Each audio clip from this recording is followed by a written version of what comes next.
The Teacher's Monologue by Charlotte Brontë. The room is quiet, thoughts alone people its mute tranquillity, the yoke put off, the long task done. I am, as it is bliss to be, still and untroubled. Now I see, for the first time, how soft the day, o'er waveless water, stirless tree, silent and sunny, wings its way. Now, as I watch that distant hill, so faint, so blue, so far removed, sweet dreams of home my heart may fill, that home where I am known and loved. It lies beyond. Yon azure brow parts me from all earth holds for me, and morn and eve my yearnings flow, thitherward tending changelessly.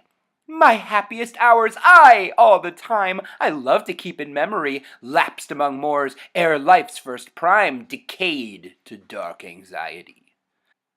Sometimes I think a narrow heart makes me thus mourn those far away, and keeps my love so far apart from friends and friendships of today. Sometimes I think 'tis but a dream I treasure up so jealously. All the sweet thoughts I lived on seem to vanquish into vacancy. And then this strange coarse world around seems all that's palpable and true, and every sight and every sound combines my spirit to subdue to aching grief. So void and lone is life and earth, so worse than vain the hopes that in my own heart sown, and cherished by such sun and rain as joy and transient sorrow shed, have ripened to a harvest there. Alas! Methinks I hear it said, thy golden sheaves are empty air.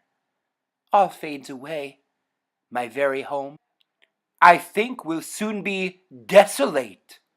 I hear at times a warning come of bitter partings at its gate, and if I should return and see the hearth fire quenched, the vacant chair, and hear it whispered mournfully that farewells have been spoken there, what shall I do, and whither turn? Where look for peace? Where cease to mourn? 'Tis not the air I wish to play, the strain I wish to sing. My wilful spirit slipped away and struck another string. I neither wanted smile nor tear, bright joy nor bitter woe, but just a thought that sweet and clear, though haply sad, might flow. A quiet song to solace me when sleep refused to come, a strain to chase despondency when sorrowful for home. In vain I try, I cannot sing, all feel so cold and dead.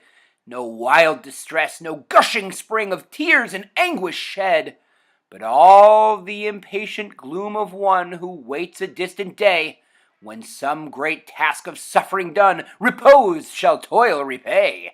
For youth departs and pleasure flies, and life consumes away, and youth's rejoicing ardor dies beneath this drear delay.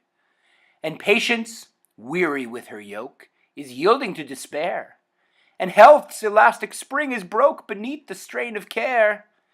Life will be gone ere I have lived, where now is life's first prime. I've worked and studied, longed and grieved, through all that rosy time. To toil, to think, to long, to grieve is such my future fate. The morn was dreary, must the eve be also desolate? Well, such a life at least makes death a welcome wished-for friend. Then aid me, reason, patience, faith, to suffer to the end.